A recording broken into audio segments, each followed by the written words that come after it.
Cố chấp vừa vừa.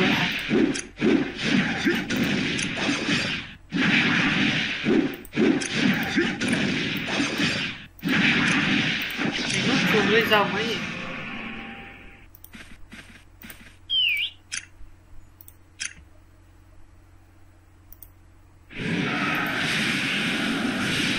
Vẫn thua, thiếu đúng một tí à, đúng một chấm luôn. Đó thiệt thôi.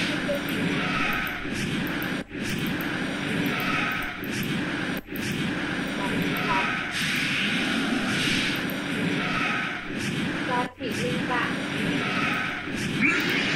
không chọn không.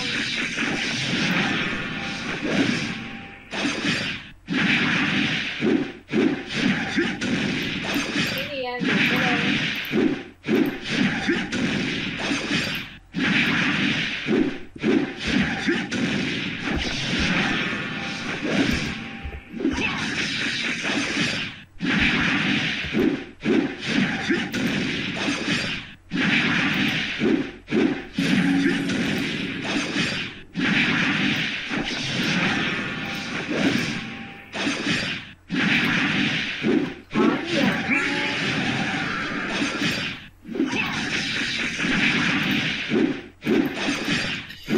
Ôi giời ơi, khó chịu đấy nhỉ.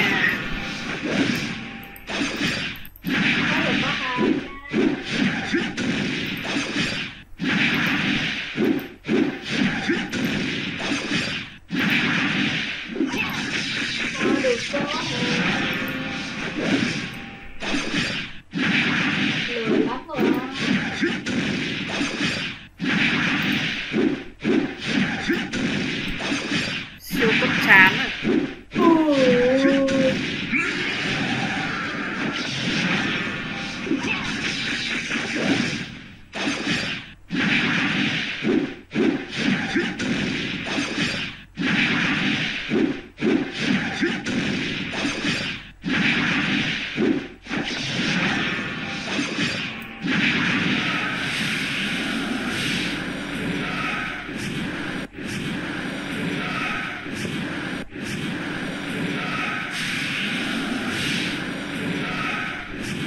Sao để lấy sữa ở ngoài kia?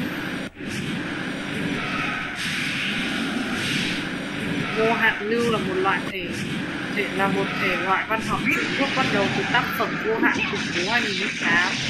Từ vô hạn lưu có thể tạm hiểu là không giới hạn trong mọi thứ,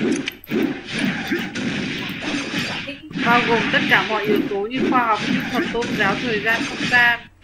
Từ trong thể loại vô hạn này được chia ra làm nhiều nhánh khác nhau: vô hạn khủng bố, vô hạn tuần hoàn vòng lặp, vô hạn kim di, xuyên map, xuyên game. Đặc điểm chung thể loại vô hạn là nhân vật chính bị rơi một hoàn cảnh đặc biệt hoặc giới hạn về thời không gian, có nhiều yếu tố giả lập.